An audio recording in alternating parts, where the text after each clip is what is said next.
Have you ever wondered what a roguelike style collab between Junji Ito and Lovecraft set in a rural Japanese seaside town would be like? No? You go outside? Well, be that as it may, welcome to World of Horror, a game that does, well, just that. Whether it's a kabuki masked man asking for your fingers, a particularly aggressive old god hounding you for your tax return, or being given a katana after you step through a portal to a destroyed Earth allowing you to live your true weeb fantasies, this game has it all. And look, on paper, this sounds like chaos, and it kind of is. But underneath all of it, there is a game doing something really specific and really deliberate with every single one of those systems. Made entirely in MS Paint by a Polish dentist over 7 years. It looks like it was constructed on an etch-a-sketch, and it is genuinely one of the most unsettling horror experiences I've had in years. Welcome to World of Horror.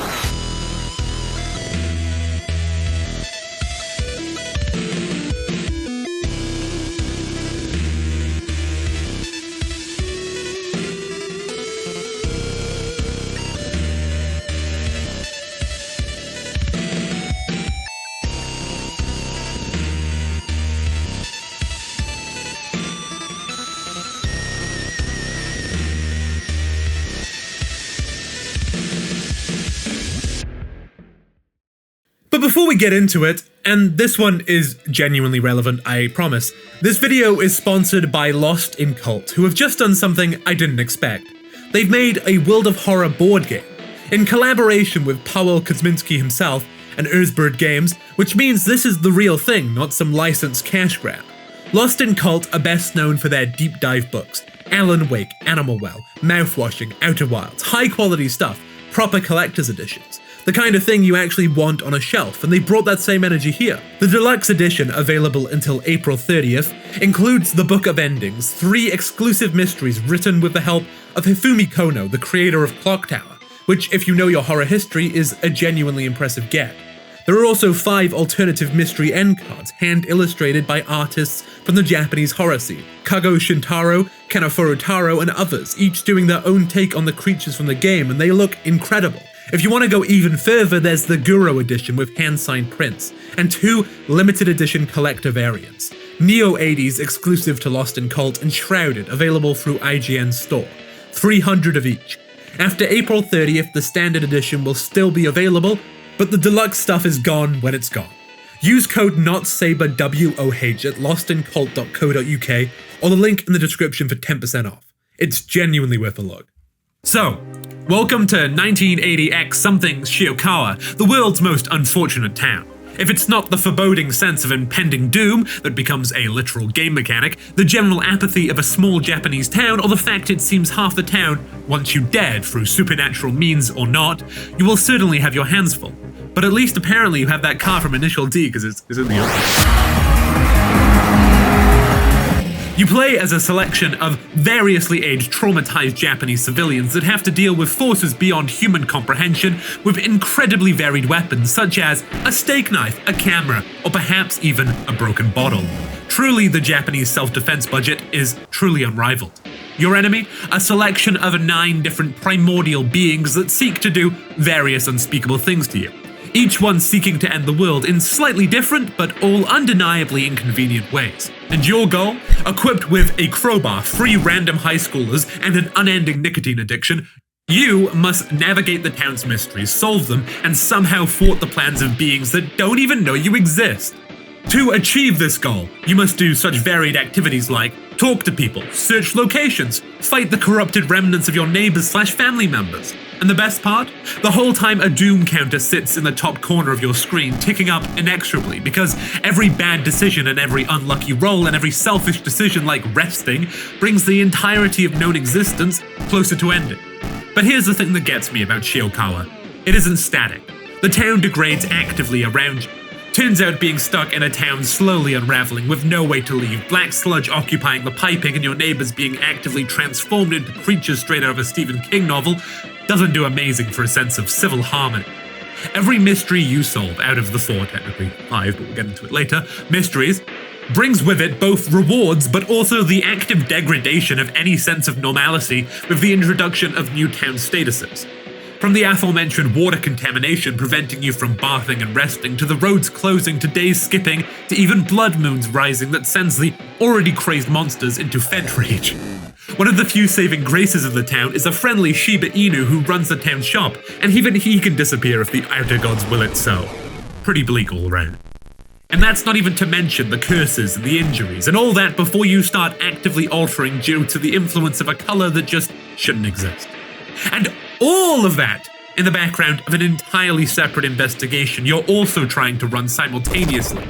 You can have a broken jaw, a 44% doom meter, be broke as fuck, while having 3 separate interdimensional monstrosities actively hunting you down at the same time. And the game? It just looks at you and shrugs and just expects you to keep moving. World of Horror at its base essence is a game about a town that was always going to end. Just depends when. And the 14 different people who are not going to be able to stop it. Not permanently, but temporarily. Long enough for it to be someone else's problem. The question isn't whether Shiokawa survives, it's how much of it you can hold together before it doesn't anymore. So, let's get into it. The game opens with something also rather unique. An operating system that swiftly gets corrupted by spooky kanji. Ooh.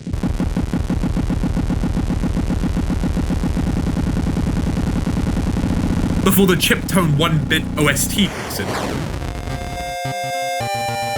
Which also honestly goes hard.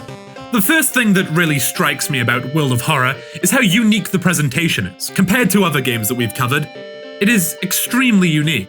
The graphics are pretty much entirely customizable, from choosing between 1 to 2 bits to being able to heavily customize the colors. It may not have anything to do with the analysis, but I thought it was worth mentioning. Cool.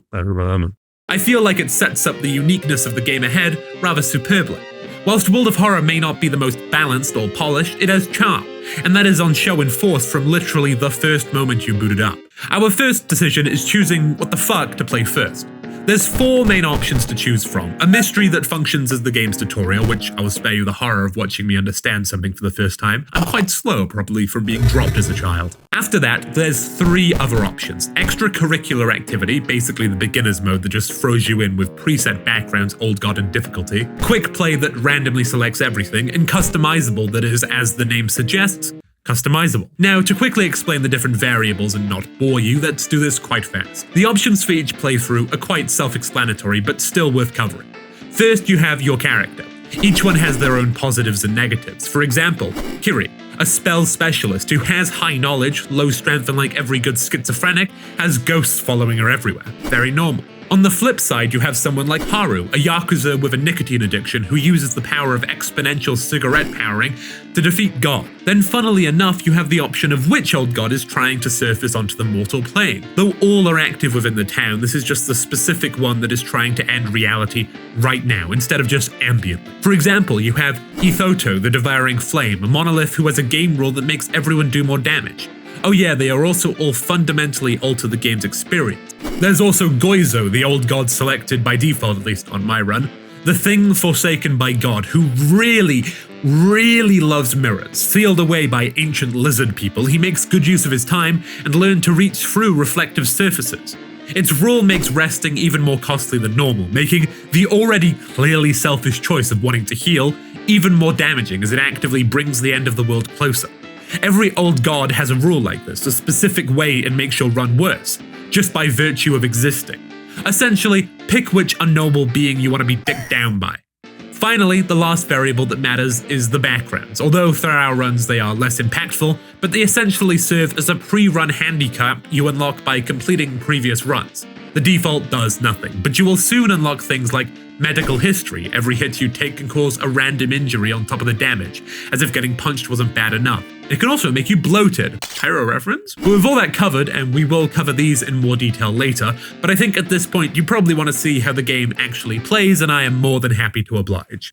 I failed my first run by going batshit insane. I ended up locked in a mental institution, creatures that defied description kept crawling under my door, and the meds did nothing to stop their advance. Now you might be wondering how exactly I got sectioned, and to that I'd say, bruh, how the fuck didn't I go insane sooner? But to answer this, we gotta go back to the start. We arrive in Shiokawa with one mission: to stop the emergence of an unknowably ancient being. The town serves as a conduit for the paranormal, people in robes sneaking around the woods, new technology serving as conduits for beings older than time. Shiokawa is soon going to be the battleground that will decide not only the fate of the inhabitants of the small town, but most likely the entire world as a whole. But smaller problems first. We arrive in town from the railway station, stepping foot into an undeniably doomed town. The air is charged with apprehension. Most people aren't aware of what's coming, but they can tell that something, however imperceptible, is shifting. The town stretches before us. In the distance, a hulking lighthouse, once a beacon of safety, now overcome with malign entities. We don't know this yet, but its doors barred and locked with 5 separate padlocks. Only through investigating and solving the town's mysteries can we hope to ascend to face the deity above. The town itself is deceptively quaint, surrounded by forests and mountains. The coastal town boasts everything needed for a small population. A school where you can recruit high school students to help battle the unknowable. A police station where you can try and beseech their help to prevent the collapse of the town, however fruitless it may be, or even give stories in exchange for money. There's a shop owned by a particularly industrious Shiba Inu, the typical housing expected from such a town, and a hospital that will probably come in useful. But pondering aside, we must make our way to the apartment. We venture towards it, our mind wandering to why exactly we came here. It's unclear. Our history is murky, covered, but we know one thing for sure.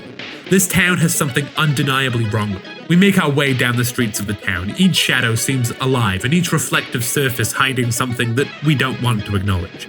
Goizo dwells in the realm beyond the mirrors, and to notice it is to give it power. We find ourselves outside the apartment block, and we make our way upstairs. The air is oppressive and thick, each locked door radiating unnatural energy. I could even swear we saw an eyeball looking at us through the peephole, but eventually we make it to our front door and lock it behind us. Welcome to the relative comfort of your apartment, boasting all the modern amenities of 1980-something Japan. There's a TV so you can see the degradation of civilization live, a schizoid board documenting everything going wrong with the town, and a bath that can be used to regain stats. Before we get into the actual meat of the mystery, I should probably explain the stats system. Essentially, the game functions off 2 primary different groups of stats, reason and stamina. Reason representing your mental stability, stamina representing your physical well-being. Events and attacks can reduce 1 or both of the stats, and once one drops below 0, you are dead. Mentally insane or just normal dead. There is also a host of other stats, strength, dexterity, charisma, knowledge, perception, and luck, that affect a whole host of things.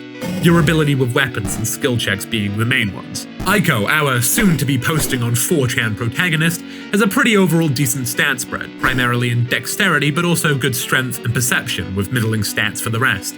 It just means that she's more combat-focused than investigation-focused, perfect for our first run. But explanation over. We turn our attention to the conspiracy board. 4 mysteries demand our attention, but our focus settles on 1. Freaky feature of found footage. They're all alliteration, they're so fun to say. Allegedly, 3 students disappeared in the process of making a documentary about local folklore and legends of the nearby forest. This was a year ago. Now, on the anniversary of their disappearance, a man has appeared asking questions, claiming to be a private investigator. Except, we know the parents of the missing kids, and they didn't hire him. Who is he? What exactly did the students discover out there? And will we find something that we wish we hadn't? Our investigation begins in earnest, but not before checking the peephole of our door. The atrium stretches out beyond us, shadows encasing most of the room. We try not to notice the shifting in the shadows or the reflection of the mirror behind us. Pushing these thoughts aside, we make our way out into the town. But before we go any further, let's explain the basics of how these investigations work. If you remember, the game is a roguelike, so obviously not every event is specifically tailored to the mystery. The game gets around this by giving us a text box explaining what's happening in the mystery, whilst making us go around to these various related places like the school or the village, and investigating. This will make a range of random events occur, from a fight to a stat check to perhaps just doom game. That will then progress the investigation. It's honestly a pretty good way of incorporating the roguelike elements, in my opinion, but back to the quest. We make our way to the school, specifically to the library. Maybe there will be some clues. As we enter the school, things feel almost normal. Students go about their days, attending classes, socializing, like the end of the world isn't nigh. It's kind of comforting. But regardless, we settle into the library and start investigating, until we get sidetracked by cute dogs and realize the entire day has escaped us. This is the first example of the doom meter rising, by 5% this time, but it will not be the last. But before we depart, we find a note mentioning a village on the outskirts of town, and we decide to take a bus to investigate what we can. We enter the bus, making our way to the back and sitting down. We can't help but notice as the bus slowly but surely trundles along that the closer we get to the village, the more dead trees become apparent on the side of the road. This doesn't look natural, all of them seemingly having died at the same time, pushing the impending doom down. We get off and start investigating. One thing we notice is that everyone in the village is strangely friendly. So useful, in fact, that a farmer points us to an old stone that the missing friends supposedly started their trip from. We make our way to the stone, but as we walk through the village, crops waver in the breeze. Ordinarily, this might be comforting, but with our purpose in mind, it just comes across as ominous, like it's following our every movement. We lose some reason. Apparently crops are too scary for Aiko's mind. Now the investigation transitions into having to search a forest for any trace of the remaining people. So, the previous normal menu is gone, instead replaced by a forest grid. We begin our exploration. First, we are forced into a cave by a sudden storm, where we find strange markings on the cave walls that we then use our amazing knowledge to decipher, connecting them to the horrors plaguing our town. As the storm lets up and we can continue, we then stumble across an old dilapidated campsite, the tent knocked down and food scattered everywhere. We do what every good eldritch investigator does and steal the wallet we find. Free money, and carry on deeper into the forest. Eventually, the place starts taking a toll. The forest seems to repeat and undulate over and over again, sticky parasitical sap clinging to some branches, the shadows in the corner of our eye growing and receding as if it's alive. We have no way of knowing if we're going in the right direction. Hell, we don't even know if we're going in circles. We stumble forward until we run into something. Sat next to a stream, there's a well-dressed man sat on a rock. We get closer, hoping that he can tell us something, but then a mask drops from his face and he turns to us. In front of us stands a corrupted something. A cross-faced void occupies his face, tentacles slipping out of his ears in the void. He asks us about a product, but it's clear he wants us dead. We recoil in terror, but we realize that we have to kill him if we want to live. We ready ourselves for a fight. It was at this point that I realized I didn't actually, have a weapon, which isn't ideal when you're facing down the personification of capitalism as an eldritch concept. But it does serve as a good introduction for the combat system. Essentially, combat is turn-based. Wait, don't roll your eyes, it can be fun. Where you have 200 units of time to fill with different actions. These can vary from combat actions, defensive actions, support actions, to even spiritual actions, each with a different time cost and different abilities. We can see the enemy's stats in the top right, his name Dream Salesman, his HP 19, and the damage that he does, -1 reason per turn. So overall, a pretty weak enemy. We start by kicking at him because we don't actually, have a weapon. Kicking him twice and then dodging, increasing our chance of, not being hit. He responds by attacking back, lowering our reason. We then search for a weapon, a time-intensive ability, using our remaining time to dodge. We scramble around and find a branch, an amazing weapon, thanks game, which we equip and start bashing him with relentlessly. It takes a few turns, but we eventually bring him down, gaining some XP as his body collapses and bubbles into the ground. Existential crisis about the confirmed existence of forces beyond our comprehension aside, we venture further into the forest to continue the investigation, finding more undeniably disturbing stuff like a severed human hand and symbols that hurt to look at.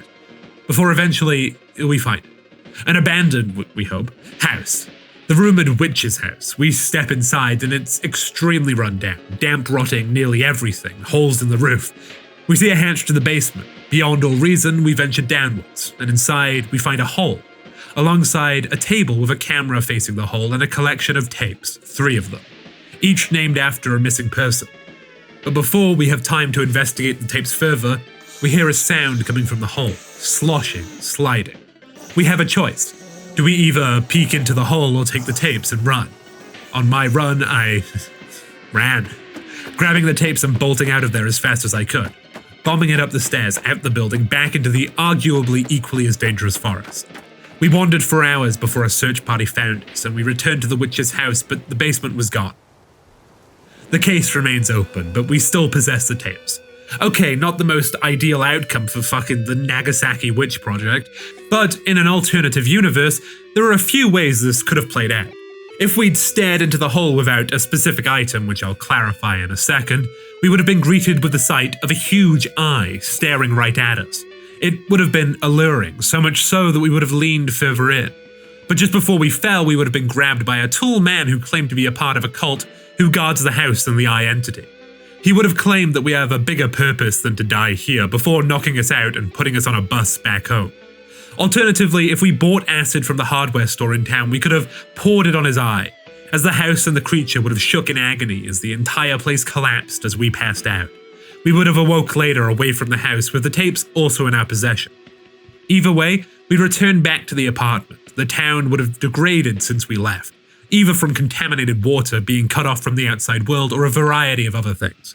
The feeling in the town as we passed through it is noticeably worse. People stare at each other suspiciously, shadows slither and grow, and mirrors seem to be even more malicious than before. We enter the apartment. There's something in our mailbox. A small key? But we ignore this, running home and slamming the door shut. We're back. 3 more to go, and honestly, I could do the same level of detail for all of them, but we'd be here until the heat death of the universe, which, given Shiokawa's current situation, might be sooner than expected. So instead, power round. Here are the mysteries that actually stuck with me. Okay, so speed round. We won't be covering everything because this game's writing is genuinely phenomenal and you should go play it, but I'm going to cover some of my favorites. Okay, so first is the macabre memoir of morbid mermaids. Yes, that's a real sentence because the Polish man who made this loves alliteration apparently. It involves investigating why exactly female students keep going missing from the local school. Except it's not anything as conventional as a monster, not a creature anyway. Instead, it's the janitor. He has gone insane, obsessed with mermaids. He seeks to create one by combining corpses with the bodies of fish to create a mermaid. There's a few ways this can go down because eventually we manage to track down the janitor to the basement of the school and face him. He has a fire axe, but we do manage to fight him on equal footing.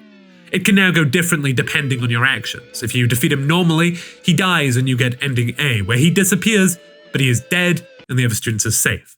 You get his fire axe, which is actually a pretty good weapon if you're strength build. You also have the option in the fight to topple a lamp, setting fire to the entire school. This gives you ending C, but also permanently takes away the school for the rest of the run, not allowing you to go to the history club or recruit allies in the schoolyard. No, my cheap workforce of child labor against the unstoppable tide of darkness. Alternatively, if you were cursed with the Inzmasu curse, a near-permanent cosmetic debuff that gives you gills and an insatiable urge to go beneath the waves, he will recognize you as what he wants, falling to his knees. But just as he does this, his half-fish, half-gill hybrid jumps on him and kills him, giving you ending D. But my personal favorite ending is if, during the initial fight with him, you rip open a manhole cover to the sewers, and out of it will emerge a whole-ass mermaid, who grabs him inside and presumably kills him. The worst/best part is that the mermaid says he had the right idea about the two halves, but the wrong way around, and that's it. It just ends like that, leaving you with the knowledge that bipedal fish women can just walk around. And then it just comes back into the sewers and departs. No explanation, no comfort, just the knowledge that if the janitor had just flipped around the parts, it would have worked better.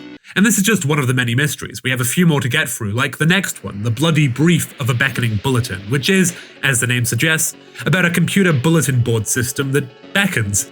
Basically a proto-internet chat room for everyone who wasn't around for the reign of the dinosaurs that's been causing a string of suicides across Shiokawa. Students jumping in front of trains holding hands. All we have to go off is that it's related to said computer club.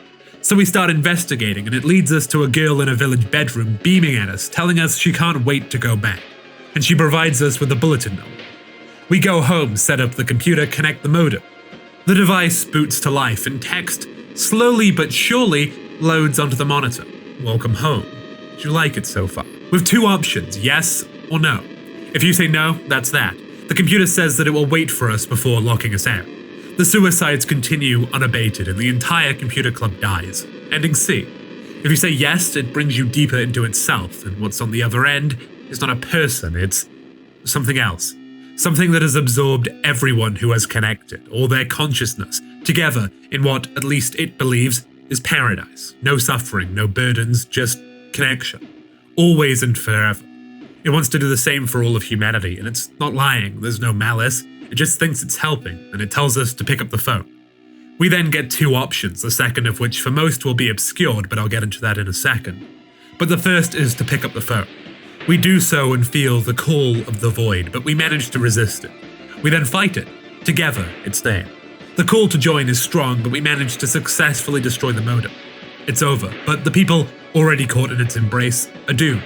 Alternatively, if you had completed an additional quest during the investigation, this is available for all investigations bearing different rewards, you would have got a forest note that tells you to be wary of the voice of humanity. You remember it and choose the second option. You pick up the phone, but instead of losing yourself, you manage to stay together. Together speaks of how it is a peaceful existence, no more burdens, that we can escape, that it's the purest form of existence, a paradise of connection, that will bring all of humanity together. You get one chance to convince it, which can be done by essentially saying that with the old god's seemingly imminent arrival, with its limitations, it is functionally impossible to save everyone in time. As it stands right now, its goal is impossible. With this, it backs down, promising that when technology advances enough that everyone can be connected, it would come back for us. This is ending A. Everyone survives, but its promise lingers with you. It will return, it's just a matter of when. Personally, I got ending B, but that's neither here nor there. Mystery 4, Bizarre Bruit of the Blood-Curdling Botanist. Your neighbor's husband has gone missing. His name is Shiro-san. He was a gardener. He ordered experimental fertilizer from Tokyo. These facts will become relevant in the worst possible way. We track him to an overgrown mansion in the forest, completely consumed by plants that have no business existing. Fall through the basement floor and find him, except it's not really him anymore. The experimental fungus, a new strain of cordyceps, the real-life fungus that takes over insect bodies and puppets them, has done the same thing to Shiro-san. He is now a botanist in the loosest possible sense of the word. There are a few ways this goes. If you completed the school side quest, you learn enough about the fungus to fight the botanical form directly. Killing it kills the fungus, and the plants, it turns out, weren't attacking you at all. They were protecting you from it. That's ending B, a quietly devastating detail. Ending A, which I could have gotten because I had the fire axe from the Mermaid's Mystery, lets you combine it with the fungicide from the minivan outside to make a DIY flamethrower and just burn the entire mansion down. No body, no secrets, no more weird Tokyo fertilizer. Ending C is getting absolutely mulched by vines and abandoning Shiro-san in the forest. I got ending C, which is somehow escaping with what remains of him, the plants stopping at the city's limits like they know where their jurisdiction ends, calling an ambulance and passing out. Waking up in a hospital, doctors tell me I was the only person they found and Shiro-san is just gone. It's an open case, but it's probably for the best. We head back to the apartment, 3 mysteries down, 1 more to go. Reason is low, lower than it should be, but we push on anyway, which is, if you've been paying attention, exactly the kind of decisions this game punishes you for. We go to the lighthouse, unlock the padlocks we can, return to the apartment, bath, get ready for the next mystery. We choose it, step outside, and instantly go batshit insane. Turns out during the Botanist adventure, my reason had dropped to 0, and trying to start another investigation on that proved far too much for me. Our mind crumbled under the stress, and we ended up in a white padded cell, creatures beyond description fluttering in our periphery, symbols written on the wall in our blood. The drugs don't help, and the run is over. So, theoretical of course, what if our poor, misfortunate character didn't have the average reaction to waking up in Liverpool, and instead had carried on, had been allowed to brave the lighthouse to save the town? What could have happened then? Well, fortunately for you, I have the power of it being a video game, so I can answer this. We make our way to the tower, the doom meter approaching 100%. The town has almost completely collapsed. Smoke rises from the center, bands of roaming looters occupy the streets. Order has collapsed, and all that's left is the shattered facade of a once peaceful town. Goizo shall soon rise, whether we like it or not, and the only thing standing in its way is the combined efforts of Aiko, 3 high schoolers, a nicotine addiction, and a katana that we found after stepping through a portal to the ruined remnants of the future Earth. We enter the lighthouse, unlock all the padlocks. They fall to the floor, and we step inside. Something instinctually tells you that whatever is causing the horrors that have befallen Shiokawa dwell at the top of this tower. But it also tells you something else, to run, as far as possible. You swallow down the fear and step into the tower. There is no coming back from this. We either end the reign of terror or succumb to it. We start ascending. The tower functions by putting you through various trials, trial of dark, trials of things that hurt. You must face the darkness to vanquish the darkness. Speaking of darkness, the first challenge we encounter is a veil of darkness. Tentacles seem to emerge from the darkness shrouded in shadow. If we had a light source, we might be able to fight back, but we don't. We just continue climbing, our brains slowly shattering under the blasphemous whispers we heard in the suffocating darkness. but alas, we continue. Our next encounter is a combat one, against a man called Takashi-san. He tells us the rules have changed. He holds a ritual mask in one hand. This could be the man who saves us at the end of the found footage tale. Clearly, now that we are close to stopping the summoning, the rules have changed and he must take us out. Unfortunately for him, he didn't consider the possibility of us possessing a katana from a doomed world, so we take him down surprisingly fast, leaving his corpse in our wake. The next encounter is another person. A girl stands in our way. Our doom counter at 81%. She says she can't let us go any further, that it's too late, as she reaches for a bag. She has a knife in her hand. We try and reason with her, tell her that we are going to save the world, but it's too late. She drags the blade across her throat, the doom meter scarily close to 100 as she slumps to the ground, dead. You feel your mind fraying, however saddened, but undeterred. We continue on. The next trial is a test of memories. Someone has been taking photos of us and the enemies we have fought. It asks us to recall the second enemy we fought on this run. Unfortunately for Goizo, we possess the unnatural ability to just go look at the footage. Perks of being a YouTuber. So we go back and figure it out. It allows us through. We reach the final trial, cable covered in moist goo that we must disconnect. It's a strength check, but unfortunately, we aren't strong enough to do it smoothly. We pull and we pull and we pull, and eventually we dislodge it, but not before the goo burns us, draining us of 3 stamina as the gate opens. And finally, we reach the top. The end of our journey. Ahead of us lies the summoning circle used for the ritual to bring on the old god. In the center sits the mirror. Inside stirs something unknowable. A glint of something. Dark clouds swirl around the lighthouse, completely obscuring the view. Doom is at 83%. Were we too late? Gathering up all our courage, we bash the mirror and break it. Initially, nothing happens.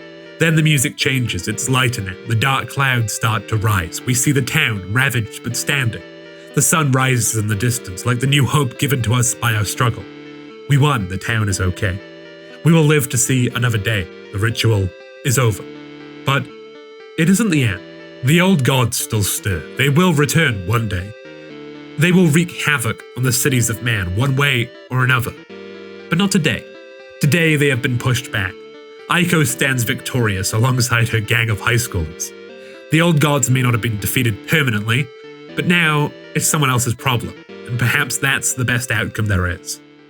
And that's about how the average World of Horror run goes. Obviously, the mysteries vary, and as much as I like to cover all of them, this video has to end at some point. And honestly, it would be a disservice to just list them. But there are some more stuff that I do feel like covering, just because it's really interesting to me. For example, the characters. We played as Aiko, combat-focused, high dexterity. Basically, the sensible starting character. But the roster has some amazing options. You have Haru, the Yakuza who uses his nicotine addiction to become more powerful. Mizuki, the idol, who powers up through gathering allies. Toshiaki starts with the literal Necronomicon. If you don't know what that is, I don't know what to tell you, just go watch anything Lovecraft ever. And his perk essentially allows you to cast spells for doom instead of reason. Every fight you use spells in actively brings the apocalypse closer. Oh yeah, I didn't even mention the spells. They open up a whole new avenue of stuff to do, costing reason normally to use. Let alone the spiritual enemies that require certain methods to defeat. They can't be hit. There's also Ayaka, who deliberately accumulates curses, like injuries but way harder to get rid of, because they make her stronger. She starts every mystery with 2 curses and the game becomes balanced around her being literally monstrous at the end. And then there's Kana, unlocked by getting all the achievements. She's also semi-immortal? When she hits 0 stamina or reason, she just respawns and we hit -5 doom. She can't die, just bring the apocalypse closer, and she's looking for her neighbor. She is your neighbor. The implication is that her missing neighbor is likely you from a previous run. Koji is a reporter. He starts with a camera. His perk lets him switch equipment mid-combat, and that's about as normal as this roster gets. Then it starts getting a bit more interesting. Mimi is a medical student who gets experience from taking damage. She learns more the more she gets hurt. Fast learner. She also heals reason every time she defeats an enemy, which, given her lore, implies some deeply concerning personality traits. Miku is a rebellious teenager whose stats actively increase as the doom counter rises. She gets better the worse things get. She gets stronger as the apocalypse approaches. Her perk is literally called Doomed Already. She gains reason from failing skill checks. The game has decided she is built different. Yashiro is a seminary dropout who received an ominous letter from his dead sister and gets on a train to Shiokawa. He runs on Faith, a separate stat that increases when he defeats enemies and solves mysteries, decreases when he takes damage. When Faith is high, everything gets better. When it drops, everything gets worse. He's also the only character who gets experience from fleeing combat, because running away is apparently a form of spiritual discipline. His unique item is a marked Bible, and his starting perk gives him +1 to all stats if he has no allies, because God helps those who help themselves. That's not all of them, but the rest you can discover for yourself, because we gotta get into the old gods. We played against Goizo, mirrors, ancient lizards, the whole thing. But the others are doing very specific and very horrible things. Ithoto the Devouring Flame, a monolith, barely a character, just a rule. Everyone does more damage, enemies hit harder, you hit harder, combat is faster and deadlier. No complex mechanic, it's just more of everything bad immediately. Katurafu is the one I find most interesting. It's dreaming in a sunken city, and its dreams are leaking into reality. Global events with text that reads, "Wake up, wake up, wake up," scrawled across the screen, bad dreams that force the choice between sleep and sanity. Its rule is that every point of reason you lose also raises the doom counter. Your sanity decays, and the apocalypse counter are the same number. The more your mind falls apart, the closer the world gets to ending. Losing yourself isn't just bad for you, it's cosmically consequential. You going insane is a problem for everyone. Yugothhaig is a giant axolotl from the Mariana Trench awakened by Pacific nuclear testing, which is the most mundane origin story in this entire game, and I mean that as a compliment. Its rule makes investigating the wrong location cost extra doom. The town is actively misleading you, sending you places that accelerates the end. Its bad ending is humanity walking into the sea en masse. Just everyone, into the water, all at once. Zektrast arrived as a meteorite, turned a farmer into pink goo, and wants to use your body as a birth vessel. Its rule reduces all your stats the higher your doom climbs. You get progressively weaker the worse things get, compounding disaster on disaster. Its global events are a 4-part body horror story that plays out across the entire run, slowly documenting what it's doing to you. Progressive, patient, you watch it happen. Herald of the Shattered Court is the only old god with a genuine personality. It is a servant to an interdimensional empire, and what it's here to do is host what can only be described as murder parties. Its word for them is balls, where survivors get enslaved as eternal playthings. Sounds like the fucking island. It communicates through glitched, corrupted text, cheerleading coach instructions, warping mid-sentence into something that isn't language anymore. Its rule adds 1 extra town status per mystery, which doesn't sound catastrophic until you've got 6 stacks simultaneously and the Shiba Inu has disappeared and the school is on fire and it's a blood moon. And Enzal, the Inconceivable Sadness, a ghostly humanoid with a void where its face should be. Its servants devour human suffering. At 100% doom, the entire town commits suicide, every single person. Cause of death on the records? Inconceivable sadness. That's the whole sentence, that's what kills them. The game just writes that down and moves on. And finally, there are 21 mysteries in this game. We covered 4 of them. There are 17 more, and I have deliberately not shown you most of them because you should go find them yourself. There's one about a painting I won't describe, one about a ramen shop, one about Medusa mythology, one called Worrying Write-Up of a Wordless Ward that I haven't played, but the name alone has kept me up at night. Several of them play differently based on decisions from previous runs. Burn the school down in one playthrough, and a completely different mystery changes permanently because the school is still gone. The game carries the weight of what you've done, and it doesn't forget. There are 21 mysteries, and we saw 4, that's by design. Go play the other 17. So, World of Horror. Made in MS Paint by a Polish dentist over 7 years. Looks like it was built on an etch-a-sketch. Contains a mermaid who is annoyed about incorrect assembly, a bulletin board that genuinely believes it's saving you, a gardener who is mostly fungus now, and 9 different primordial beings who will end the world in slightly differently, but all equally inconvenient ways. But here's what I keep coming back to. The game isn't really about stopping the apocalypse. I mean, you can't stop it, not permanently. The old gods don't die, they get pushed back. The lighthouse gets climbed, the mirror gets smashed, the doom counter resets. And somewhere out there, another version of Ico picks up a crowbar and starts again. The town survives for now, long enough for it to be someone else's problem. And I think that's actually the most honest thing World of Horror does.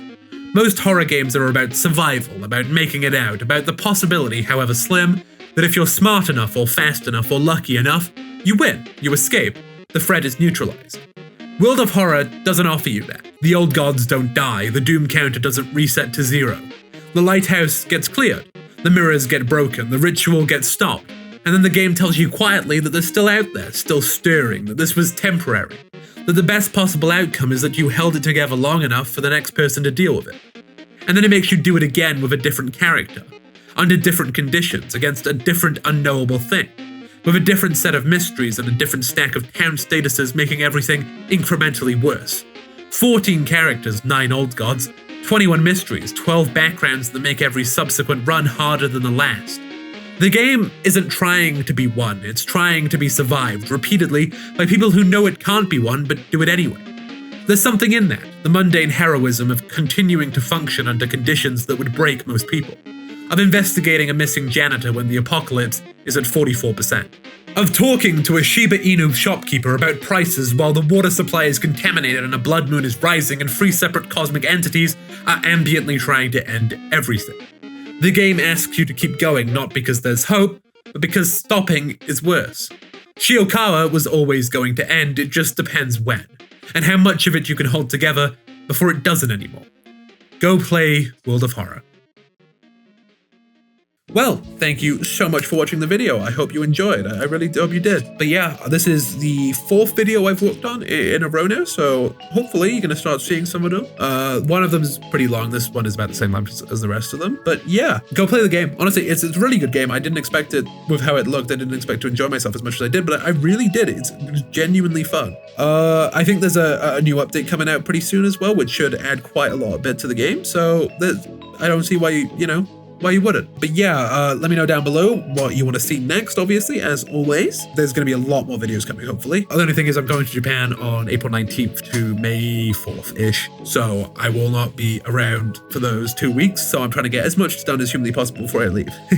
And also university, I guess, but who cares about that? But anyway, yes, thank you so much to the channel members and the Patreons, that of course being Flapjack, 8th Heretic, Vested Voice, Pewter Hailstorm, Will Provy, Rasalki Ryla, Idenios, Keo Fur, Andrew Sherman, Shaddix, Reese Lunn, Ellie Kitty, Aroxano, A Brick Wall, Ash Crowing, Crit Croc, My Horror Project, Proxy, Sign Up King, Ministry of Defense, Vinicus Franca, and Bearpaw. Thank you all so much for the support, and if you want your name read out like that, you know where to do it. I think I'm going to start maybe uploading the videos when they're finished to Patreon/channel members, so if that sounds like something that you're interested in, make sure to check it out. But yes, thank you all so much for watching, and I will see you in the next one. Bye-bye.